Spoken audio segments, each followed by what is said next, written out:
de la estación televisora Ecuavisa, destacada también con el Premio Nacional de Periodismo Eugenio Espejo, al igual que el equipo de Ecuavisa por sus trabajos periodísticos, y quien precisamente pues hace poco tuvo la oportunidad en su labor periodística de estar en ese sector. Y la pregunta a veces que nace pues que cae por su propio peso es: ¿qué es lo que más te impresionó en esta experiencia periodística, cruzar trayectos de esa ruta tan peligrosa, poder palpar el dolor de tantas familias que en su desesperación, en este drama de salir de nuestras naciones latinoamericanas por los problemas que tenemos, pues tratan de buscar nuevas alternativas de vida? Es un gusto enorme. Te saluda Alberto Quintana, bienvenida.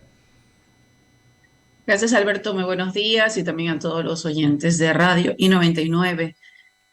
Respondiendo a tu pregunta, Alberto, creo que todo realmente impresiona en ese escenario tan dramático y humanitario como es la migración irregular por la selva del Darién.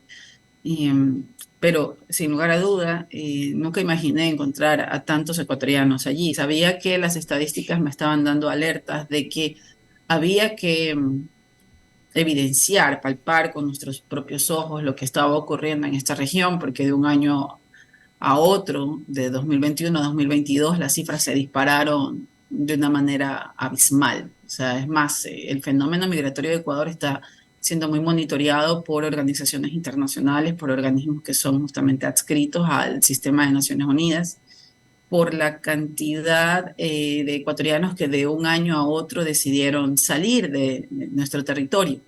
Sin embargo, definitivamente lo más doloroso fue ver a niños migrar con sus padres, a niños inclusive algunos iban solos, adolescentes que tenían la aspiración de cruzar el Darién y luego en la frontera con México tratar de cruzar hacia Estados Unidos y reunificarse con sus padres. Y saber que ya de por sí la selva y el trayecto es un tramo muy riesgoso para un adulto, imagínese para un adolescente o un niño. Entonces, eran bebés en brazos, familias de Tungurahua, Cotopaxi, con niños muy pequeñitos, familias de Milagro y Guayas, una migración que es sumamente anómala.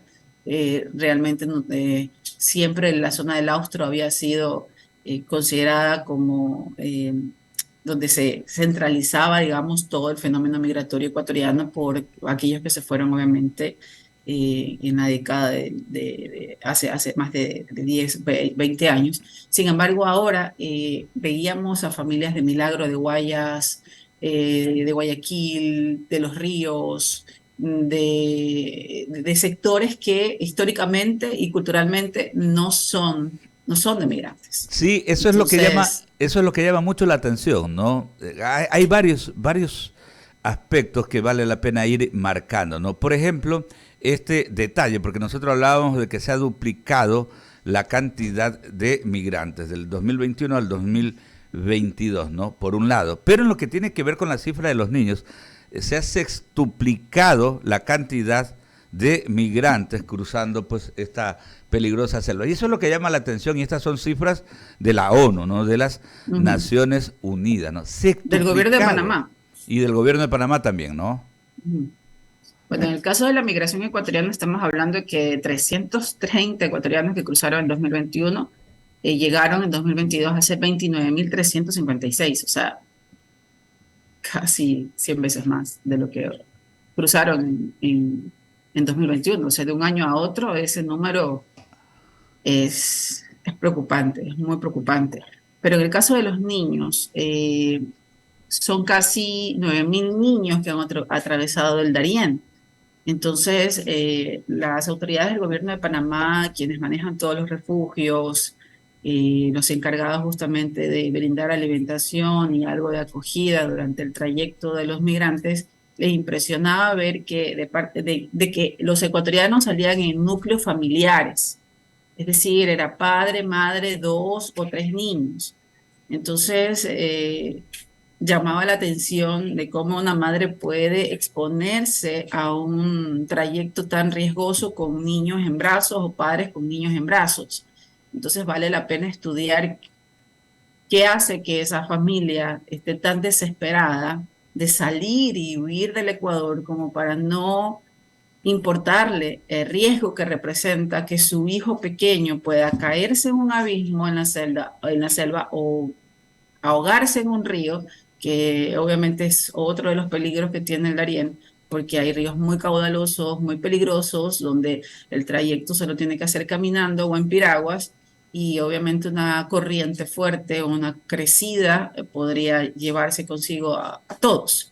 Pero ¿qué hace que un ecuatoriano quiera salir en estas condiciones? Vale la pena ahondar, preguntar. Claro. Entonces, eso justamente fue el motivo de nuestro segundo día allá, ir a conversar en los refugios y tener los testimonios de primera mano de por qué cada ecuatoriano a quien nos topábamos en el camino, o que llegaban en las piraguas, o que íbamos a buscarlos en piraguas hacia donde ellos se movilizan, por qué decidieron hacer un tramo tan peligroso como este. Y es Correcto. parte, y eso es una parte de la ruta que es lo más doloroso, ¿no? Se Claro, topará con otros peligros. es que en el plano nacional vemos que se da este fenómeno, ¿no? De que antes era lo tradicional, ¿no? Al iniciar los años 2000 hacia adelante, pues veíamos que la migración se ubicaba en la parte austral de nuestro país, las localidades de Azuay, de Cañar, de Morona, Santiago, de allá salía el flujo, o tal vez de la Sierra Centro, ¿no? De Chimborazo, Tungurahua, Cotopaxi, más o menos por ahí iba el asunto, pero ahora vemos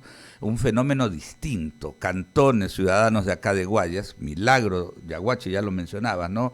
Por un lado, pero y precisamente antes lo que se veía es que la desesperación, por ejemplo, del venezolano o del haitiano, ya sabemos que Haití también es una nación que desde el 2010, luego del terremoto, pues ha quedado en soletas y su población también busca salir de allá. Pero ahora el ecuatoriano, ¿no? Que arriesgue en familia su vida, y allá va la pregunta, Bessie, precisamente tu trabajo periodístico, ¿qué es lo que te permite evidenciar, ¿no? ¿Qué es lo que más genera, motiva, pues, la desesperación de nuestros compatriotas por salir utilizando esta peligrosa vía? Bueno, sí, definitivamente experimentamos un fenómeno migratorio completamente distinto al de hace casi 20 años.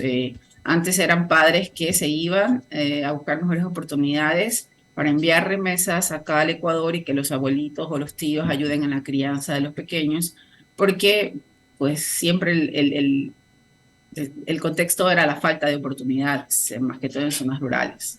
Ahora vemos un nuevo factor, la inseguridad y la violencia.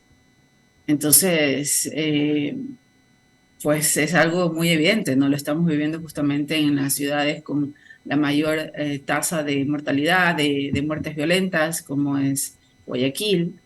Y eso pues hizo también que muchos guayaquileños hayan estado en estos trayectos y en los refugios y pudimos conversar con ellos. Entonces nos aseguraron que ya habían recibido amenazas, extorsión, ya les estaban pidiendo una cantidad de dinero porque tenían un pequeño negocio. Ejemplo, Juan Carlos Vanilla es un hombre de Milagro que vendía arroz con menestra con su esposa Carla y sus tres niñitos, y tenía un negocio que se llamaba El Dolarazo en Milagro. Un milagro muy conocido. Y bueno, dice que ya comenzó a recibir extorsión de pedirle $100 semanales los vacunadores, y tenía miedo de que lo maten a él o a sus niños. Entonces, por eso él prefirió pues ponerse un niño a un hombro, el otro niño al hombro, y la esposa guiar al otro más pequeño. Entonces, es impresionante que este nuevo escenario esté causando una proporción de movilidad muy fuerte. Entonces, y eso explica quizás también cómo se dispararon los números de un momento a otro. Claro. Porque si podemos también analizar cómo el contexto de violencia ha cambiado en ciudades como Guayaquil, vemos un antes y un después del año pasado hasta acá. O sea, vemos un antes y un después de 2021 a 2022. O sea, 2022 terminó siendo el año con la tasa de muertes violentas más alta Entonces, de un año para acá, también el contexto de migración aumenta, entonces son factores que se van sumando y te van dando un escenario de por qué los ecuatorianos están huyendo. Ya no es solo la falta de oportunidades o el sueño americano, que es lo que culturalmente siempre se dijo. Correcto. Ya ahora hay un móvil que es la inseguridad, las amenazas, las vacunas, que obviamente estamos viendo ahí los resultados, gente secuestrada, gente que han ido a balear a sus negocios, que lamentablemente han muerto por un impacto de bala, víctimas colaterales. Entonces, lamentablemente, mientras ese problema estructural, uno de los tantos que pasan en nuestro Correcto. país, no se vayan solventando, vamos a ver que la diáspora migratoria va a seguir incrementando y esas eran justamente las proyecciones que explicaban las autoridades allá en Panamá, tanto de el Servicio de Frontera como de la Organización Internacional para las Migraciones, que justamente analiza estos flujos, que ellos ven que 2023 también va a ser un año en el que Ecuador seguirá teniendo este puesto de la segunda nacionalidad que más migrantes obviamente han registrado por la selva del Darién. Qué terrible, qué terrible. 7:42, hablando con Bessie Granja Barriga, pues colega periodista de Ecuavisa, ganadora del Premio Nacional de Periodismo Eugenio Espejo, pues dedicada también a estos temas de investigación en el campo de la migración que se está dando en el sector de la selva del Darién. Permíteme, Bessie, que Lorena Vázquez tiene otras inquietudes para usted. ¿Cómo estás, Bessie? ¿Cómo te va, Bessie? Muy buenos días. Te saluda Lorena.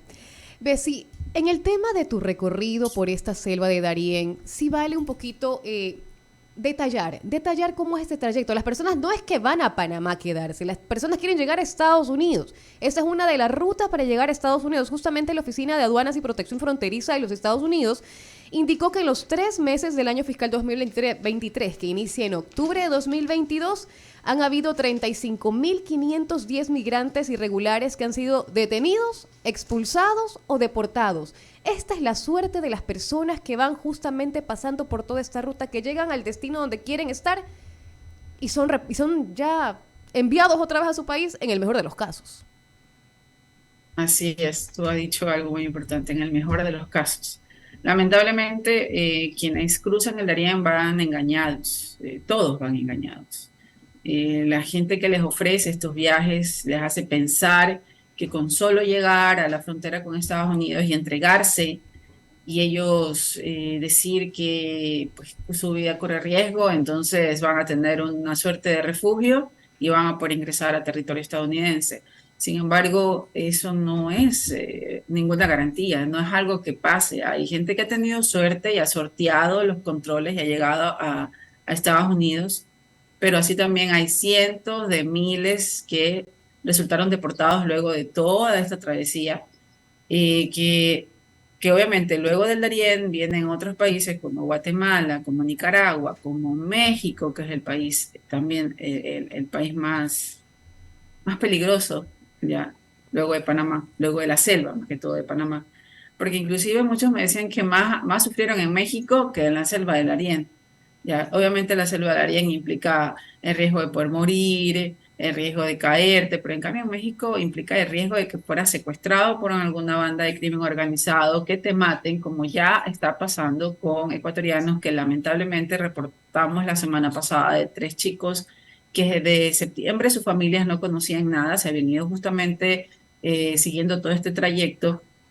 Creo que también lo hicieron por el Darién para abaratar los costos, porque lamentablemente la ruta del Darién es la ruta del pobre, inclusive así lo tiene la nomenclatura la Cancillería ecuatoriana, porque es la ruta que cuesta menos por todo este riesgo que representa pasar y porque el trayecto es en bus, país por país y atravesando y sorteando riesgos, porque ojo, ellos no pasan por las carreteras y fronteras comunes.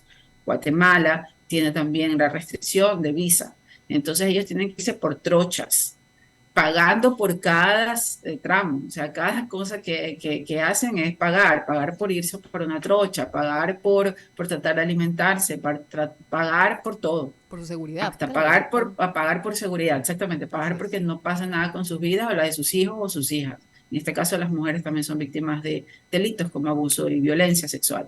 Entonces, es un drama completo, inclusive hasta llegar a la frontera con México, que es supuestamente la meta de ellos, pero sin embargo allí te expones a que te detengan por días y te tengan en un calabozo por días hasta que te deporten y que sufres todas estas vejaciones y vulnerabilidades, hambre, frío y con niños, que es lo más dramático, y luego te deportan. Entonces al final todo este sueño termina siendo una doble pesadilla porque invirtieron mucho dinero en todo este trayecto, lo poco que tenían lo apostaron en todo esto y al final llegas a Ecuador derrotado y nuevamente vamos a ver qué se le ocurre a ese ecuatoriano que definitivamente no quiere volver. Y eso es justamente lo que nos decía la Oficina de Organización Internacional para las Migraciones OIM en Panamá, que ellos se sorprenden de que los testimonios de los ecuatorianos es que no quieren regresar a Ecuador por el contexto de violencia.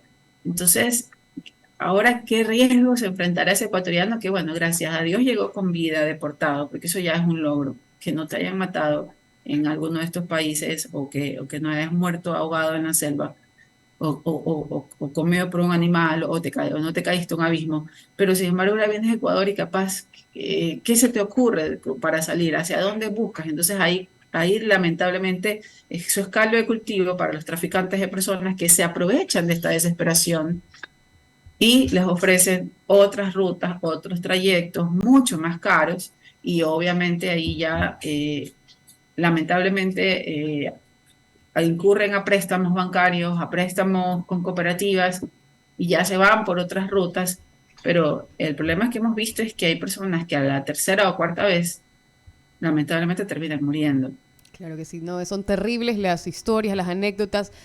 Para finalizar, Bessie, también hacer un llamado de atención a las personas que intentan o que quieren arriesgarse a hacer eso y hacer un par en esto de aquí.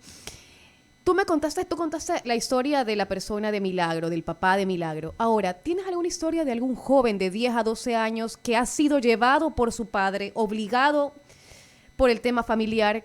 ¿Qué es lo que dicen estos pequeños, que son los que más riesgo tienen? Bueno, cuando nosotros fuimos, estos chicos que llegan solos, no acompañados, son trasladados inmediatamente a refugios justamente de la protección de niñez en Panamá. Es decir, no podemos tener contacto con ellos y nadie puede tener contacto con ellos porque el gobierno lo primero que hace es investigar si no hay un problema allí de trata de personas. Claro. Ya, o sea, un problema justamente de coyoterismo. Entonces, cualquiera puede venir y decir, es que ese es mi hijo, entonces como que el gobierno no quiere por allí exponerse a más, problemas O de sea, los los que niños son ya retenidos en representa general. la movilidad. Sí, Okay. todo niño que llega solo es retenido y trasladado a un refugio especializado donde solamente están niños solos.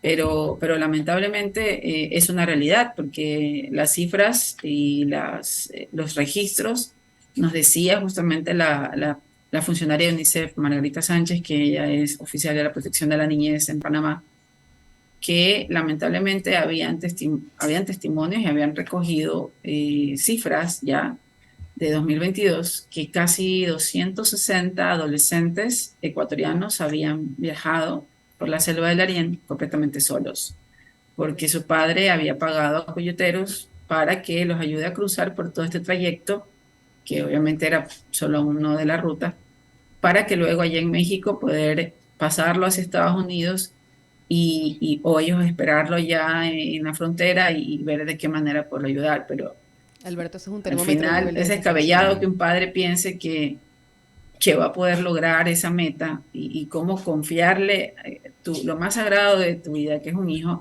a un traficante de personas que no sabes al final qué destino le puede dar a estas criaturas. Entonces, eso llamó mucho la atención a la gente de UNICEF en Panamá, porque era como que un aspecto muy particular de Ecuador, ¿no? De que estos niños adolescentes estaban buscando una reunificación, viajando solos, completamente solos, por un trayecto mucho más austero, como es el del Darién, que es más largo más obstáculos. No es lo mismo que el niño viaje en avión. No digo que eso está bien, pero al menos esta ruta directa hacia México y luego pasar un poco de trayecto hacia la frontera, aunque no deja de ser peligroso, es como menos, con menos vicisitudes que todo este trayecto por días, meses incluso, ya hasta llegar a la frontera con México para un adolescente, para un menor de edad, no, no es justo que eso ocurra. Claro, terrible. Bessie, gracias por la generosidad de tu tiempo, por compartir estas experiencias, ¿no? Y como siempre, ¿no? Destacar el trabajo de una gran colega periodística que justamente pues ha podido revelar nuestros entretelones de la peligrosidad de esta ruta, ¿no? Y evidenciar también todo lo profundo que tiene, ¿no? Esta crisis migratoria, esta segunda oleada de crisis migratoria que envuelve también y afecta a las familias ecuatorianas. Un abrazo a la distancia, ¿ah? Gracias siempre. Gracias a todos y esperemos que las autoridades vean con mucha más firmeza este problema. 7:52, vamos a la pausa porque el diálogo se sigue extendiendo hasta las 10 en punto de la mañana. Ya volvemos.